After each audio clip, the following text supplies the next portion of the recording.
എല്ലാവരും ചായ കുടിച്ചാണോ അല്ലേ? ഞാൻ രാവിലെ ഇച്ചിരി കാപ്പി കുടിക്കാൻ പോവാണേ. കാപ്പി റസ്ക്കും അതിൻ്റെ കൂടെ ജാമുമാണ് കേട്ടോ. കാരണം ഇറ്റലിക്കാർ ഇങ്ങനെയാണ്, രാവിലെ റസ്ക് അല്ലെങ്കിൽ പിന്നെ നമ്മുടെ ബിസ്ക്കറ്റ് ഇതൊക്കെയാണ് ഇവർ കഴിക്കുന്നത്. കട്ടൻ ചായയോ അല്ലെങ്കിൽ ഇവരുടെ ഒരു കാപ്പിയുണ്ട്, അതൊക്കെയാണ് ഇവരുടെ ഫുഡ്. ഇവിടെ ഞാൻ രാവിലെ ബ്രേക്ക്ഫാസ്റ്റിന് എന്തെങ്കിലും ഉണ്ടാക്കിയാൽ തന്നെ കെട്ടിയവനും മക്കൾക്കും വലിയ താല്പര്യമില്ല. അവർക്കത് ഉച്ചയ്ക്ക് കഴിക്കാനാണ് താല്പര്യം. പിന്നെ എന്നാണെങ്കിലും നമ്മൾ ഓരോ രാജ്യത്ത് ചെല്ലുമ്പോൾ അവിടുത്തെ ശീലങ്ങളും ചിട്ടകളും ഒക്കെ അനുസരിച്ച് ജീവിക്കുവാണെങ്കിൽ അതായിരിക്കുമല്ലോ നല്ലത്.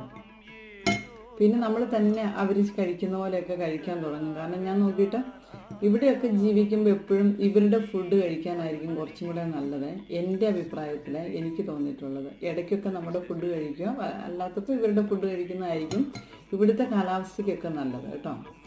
അപ്പോൾ എല്ലാവർക്കും നല്ലൊരു ദിവസം ആശംസിക്കുന്നു. ഞാനിവിടെ പറഞ്ഞ എൻ്റെ അഭിപ്രായം മാത്രമാണ്.